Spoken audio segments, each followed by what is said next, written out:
Okay. So let's try to remember. What do you guys remember about last week that happened with Caesar? You can tell me. All right, Abby Joy.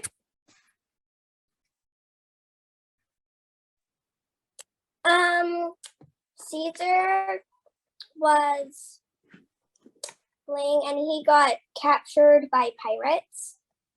And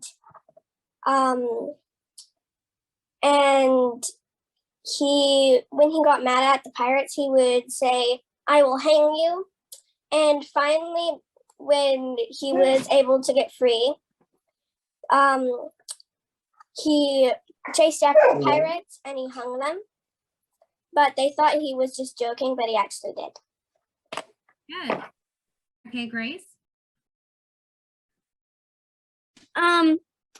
He was fleeing because this guy named Sulla was trying to capture him because he was on the side of Sulla's enemy, and so Sulla didn't like him and was trying to capture him and kill him because he had kind of made him, Julius Caesar had made himself known by becoming high priest.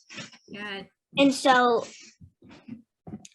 he fled to the hills and then went and visited a king, and that's when he got captured by pirates. Good, very good. I'm glad you remembered that part, the part of the division in the Roman time period. So you've got two. In the very beginning of our reading today, we're going to be talking about how Caesar runs. Remember how, like you said earlier, how he had run away? Before he comes back to Rome, he's going to take a place in Rhodes, and that's where he's going to be. So this is going to be his teacher. And something I found really interesting was he actually was the teacher of Cicero. And if anybody knows anything about Cicero, he was extremely well orator, very well known in his time period. Cicero was also a Roman statesman, philosopher, all during Caesar's time as well.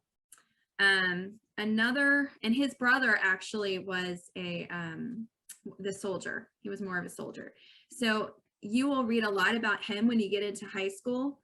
There's a lot I could say about him. And actually on the extra reads for my older kids, if y'all just really want to read about like these guys, there's some great books I put in the extra helpings, but I can tell you the one I put in there took us a couple years to get through because it was very meaty, but we'll never forget Cicero. Another guy that we're going to be, I don't know if we're going to touch base in our reading in Plutarch in this lesson, but I wanted to give you guys his name. His name is Catullus. He actually is going to be someone who is going to oppose Caesar. And they didn't put his name and mentioned in our reading today, but when we talk about someone opposing him, that's who we're talking about. So he actually was another Roman politician during his time. Okay, so right here, Rhodes is where we're going to be picking up today. Caesar is going to be spending some time studying in Rhodes before he returned to Rome and became his public official life as a lawyer. So that's actually where that was located. You can see it's not far from, you can see Italy on the far left side where they would be. So it's not too far away, but that's where that was located. And actually, I think it's still there today. Still called Rhodes. Okay. But he said, but in fine, when they had thus given him the bridle, basically think of a horse letting out, to grow to this greatness, and that they cannot pull him back, and now openly tended to the altering of the whole state and commonwealth of Rome, too late, that they found that there is no beginning so mean which continued application will not make considerable, and that despising a danger at first will make it last irresistible. Ellie, what do you think about this?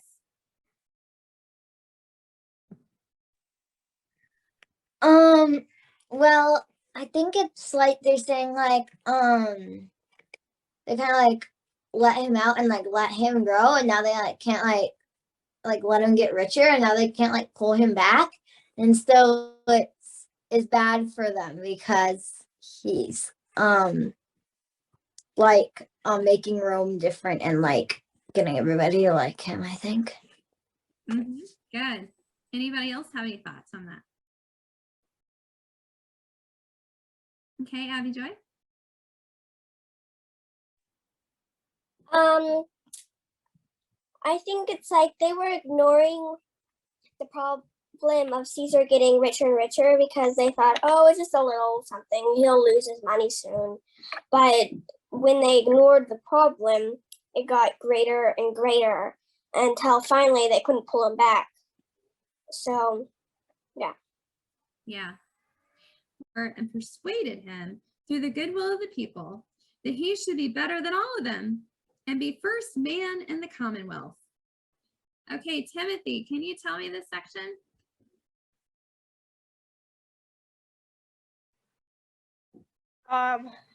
It said that they didn't like what he was doing because it was just a setup and a trap and stuff, and to get people to have more favor to him, and they just didn't want him to get more power than he already had, because he already had a lot of favor among the people and a lot of power, so they didn't want him to get any more than that. Okay, thanks. All right, Eliora. So what happened was Sulla wanted to get Caesar in trouble, so the other people wouldn't like him. So he had people take a statue, it's named Marius, into their temple.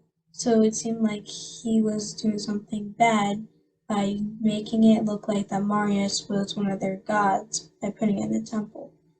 So the morning after everybody saw it in the temple, they went to see Caesar because they thought it was him and basically praised him because they thought it was a good deed and that he was worthy of being somebody like Marius.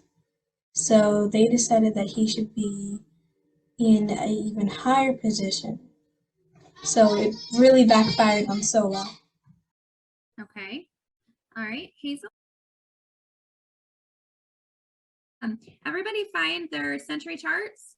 And today we're going to just kind of combine, because he was in a lot of different offices. So we're just going to put, you can see I put government office on mine.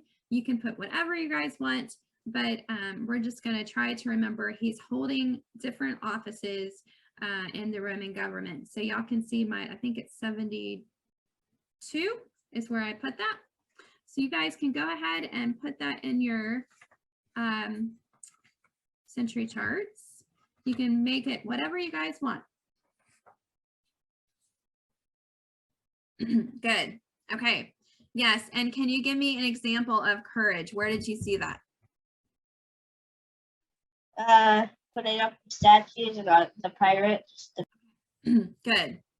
Okay. So in your notebooks, you can write the virtue of courageous and give an example of where you saw that.